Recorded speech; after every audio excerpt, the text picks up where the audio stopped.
Bandwidth for this podcast is brought to you by CacheFly at CACHEFLY.com.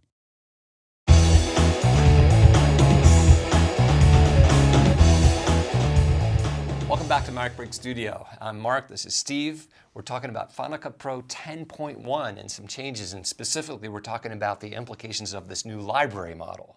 Right, and nowhere do you see it more powerful than when you have to import your media and you get to choose now where the media goes. That's right. So this is a new thing to understand.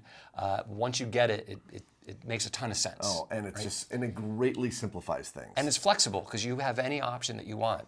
All right, so I thought we'd just get right into importing some media. Great, so let's do it. I'm in the Final Cut Pro interface, and I'm going to click this button down here, import.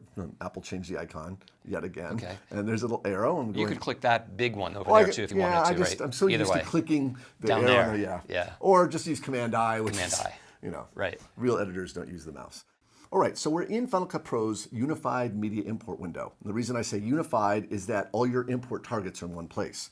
You have your cameras, your devices, which are your hard drives, and a shortcuts area called favorites. One thing that you'll notice right off the bat is that there's no section for camera archives. Yeah, there used to be, I mean, the unified import window is not new in and of itself. That was like 10.06 or something like that. Mm-hmm. But you used to be able to see all your camera archives as a separate category there. Right. Now they'll show up in the favorite section, as you see here. When you create them, you have the option to have them show up in favorites. Okay. But here's the thing about camera archives.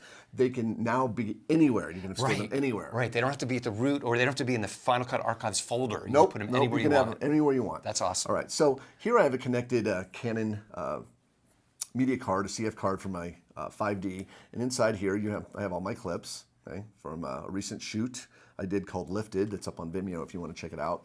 I'm just going to select this top clip here. And I'm not so much interested in talking about the import process. That's not what we're about here. What we're about is talking about where the media actually goes when you click import. So your options. What your options are. So I'm going to go ahead and just import this single clip. So I'm going to choose Import Selected. And you have this new window with some new options. Okay. Now, what you need to understand about this window is it's really broken down into two parts or halves, or I don't know, an upper third and a lower two-thirds. Right, but there's a line. There's a line. Yeah. So what's really helpful is to think of the options above the line is where the media is going to go within Final Cut Pro. Inside Final Cut Pro. Right, inside Final Cut. The options here listed under Media Storage is where the actual files will reside on your hard drive. Okay, what volume they'll live in. Exactly. Okay. Right. Okay, so the first thing is you have to be able to import into Event. You don't import directly into libraries because events are the primary container for clips. Same as it's always been. Same as it's always been. And you would choose what event you want to import in using this pop-up menu.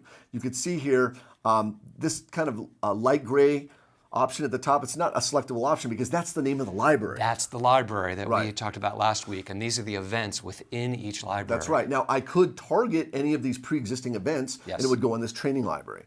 Or I can create an entirely new event and store it in that library, one of the two libraries that you saw listed there. And if you wanted to put it in a new library, you would have needed to first create that library. Right. There's no option to create a library from in this window. Right. You can do it in Final Cut itself, just not in the window. Got it. So I'm going to call this, I'm going to store this particular event in the training library. I'm going to call this SaberCat. Okay. All right, so that's where it's going to, when I click import, which I'm not going to do just yet, it's going to create a new event called SaberCat, and it's going to put it in the training library. Okay. Okay, so just to reiterate, because we're above the line, you've defined exactly where this clip will exist within Final Cut Pro in an event called CyberCat in the training library. Right, but it's pronounced SaberCat, not CyberCat. I said CyberCat? Yeah. Oh, okay. That would be S-C-Y-B-E-R. Right, C-Y-B-E-R. Right, exactly, the computer version. Right. Okay, now, where are we going to store the media? Okay, this is very important because this is new. Copy files into, by default, it's targeting the library. Okay. Which means that since I'm coming off a camera card and there's no way to just leave the media files there because camera cards always get ejected. Yes. Your option is copy files into. So you have to copy them somewhere. They have to be copied somewhere. And here they're going to be, by default, copied in the training library. And by the way, that training library should mirror what's up here. Exactly. So if I switch to testing, that should switch to testing because the library is changing. See that? So you have to copy the files, and you can either copy them into the selected library or Or you can not copy them into the library. Okay. We're not. Or not. Yeah. We're not. And you do that. And by the way, here's some other options here. These are short. Basically, I'll get back to this. I don't want to get ahead of myself. If you want to choose an external location, someplace outside the library, you're going to click, of course, choose. Okay. Right? And I never recommend storing media on your desktop. That's not a good place. You should probably pick a fast drive. Here you can see my media drive. You have a bunch of libraries already existing there. Yes.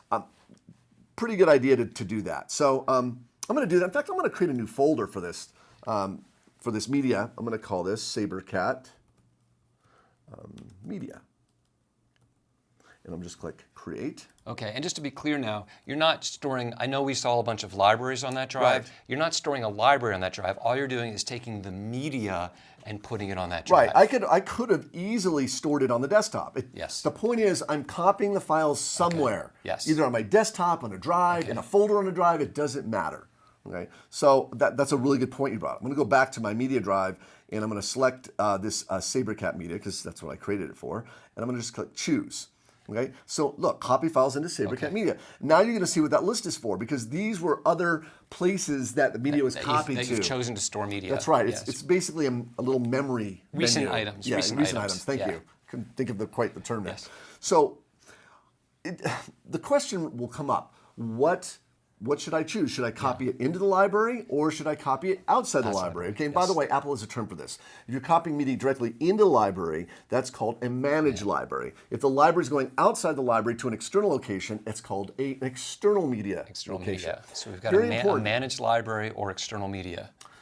That's right, and that's kind of important, and I'm sure it brings up a question, well, when should I choose internal, when should I choose external? What should I do? Well, it really depends on your workflow. If I'm like a single editor working alone in my little laptop in the corner of the room somewhere, I'll probably, working. You just described my life. Right. I might want to just keep it in a library if the project's small, but if I'm working with a bunch of editors and it's an episodic TV series and I'm getting all this media, if you're doing managed, your library is just...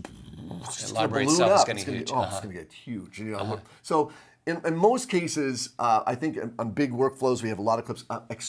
External library or external media that the library is referencing is probably your better. Probably makes sense, yes. So I'm going to go ahead and target that SaberCat since I went through and doing that. There's also another option called leave in place. I'll come to that in you can't even select it. You can't even select it. And why can't you select it? Because the media is coming off a card. Yes. And we don't want to leave the media in place. We don't want Final Cut to connect to media that's already on the card. You eject that card and you're done. That's why it's not. Okay, so what I'm going to do is I'm going to click Import. Okay, and the import window will be dismissed. There's your new event. There's my new event. And it's in the training library. So that above the line thing described exactly, and there's your clip. There's my clip right there. Okay. So I can... It's actually still importing. There it goes. There. So I can then reveal the clip in the Finder, which I'm going to go do. And you'll notice, if I command-click, it actually put it on the media drive in the SaberCat folder. Right where you targeted. Right where I targeted it. So it's not in the library at all. The library is pointing to it. That's right. So the library itself, wherever it's located, it's not growing in size when you do this. By the way, you can find out where the library is. There's the library, right? We said that if you right-click on it, you can choose Reveal in Finder, and that is the library. Okay. I can actually look inside it, which, if you want to, you can, but not necessary. But if I go in here, there's the SaberCat folder, and inside here, there's my original media. So that's the SaberCat event right there. That's a SaberCat event. Yes. Right, because that basically an event is just a folder inside the library. Yes. That's it. But if you look closely, these clips are actually what are called symlinks. The little hooked arrow tells you that. Actually pointing to the media we copied to the external folder. So if I right-click on this and choose Show Original, it will take us right to where? Where would we expect? The external media folder that I created on the media drive. Perfect. Okay. Yeah, it makes total sense. Right. There's one more option we should quickly take a look at. Okay. I'm going to go back to the import window, and I'm going to just select a different clip. Let's see, this one's kind of nice sunset shot. I'm going to click Import Selected. Actually, no, I did that wrong. Because that's on that disk. Right, so what I'm going to do is find a file that already exists on a hard drive. Someone maybe handed me a drive, or I've copied a file downloaded from the internet, and I've got this file on my desktop, or wherever it is. It doesn't matter. The file pre-exists someplace. It's already on a hard drive, and it's not a camera archive, because a camera archive is basically the same thing as an external disk. That's right. So, Now remember, here's a clip here called SaberCat External Media. This was a clip that's just sitting in a folder. It's on the desktop, and you can see that's a favorite. So what I'm going to do is I'm just going to import selected, and I'm going to leave that file in place. Now you can select leave files in place. That's right, because Okay. it already exists on a volume. Okay. So now you still have the first options before. You could copy the file into the library, or you could copy the file to some other location. That's right, or some other location. Yeah, so you could still do those first two, but now you have this additional option to leave it right where it is. Right where it is. Okay, so if somebody did hand you a 2 terabyte drive full of media and you want to edit off of that thing, leave in place. Leave it in place. Yeah, and then you've got no copying going on at all. Okay. So now I'm going to just go ahead and click import. And there's the clip, right?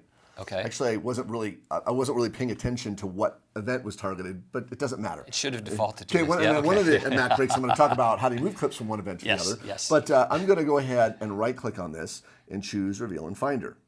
And if you look at this, it left the file in place. I'm in the Sabre that Cat was on your external media. desktop. That was on my desktop. Yep. So didn't move it. Very, very Okay. important thing to understand. So that's really the essence of working with libraries and what your options are for storing media within Final Cut Pro. When you import. So When you import. Fantastic. That was a great kind of blazing summary of that. If you want to understand more, we go into great detail in all of these features of 10.1, especially the library model and all the new editing features in our Final Cut Pro 10.1 in-depth training, which you can find on rippletraining.com. Steve, thanks. I assume we'll be back next week to talk a little bit more about some of this. More library stuff, more event stuff, more media management stuff. Awesome. Okay, great. Okay. Thank you, and thank you for watching MacBreak Studio.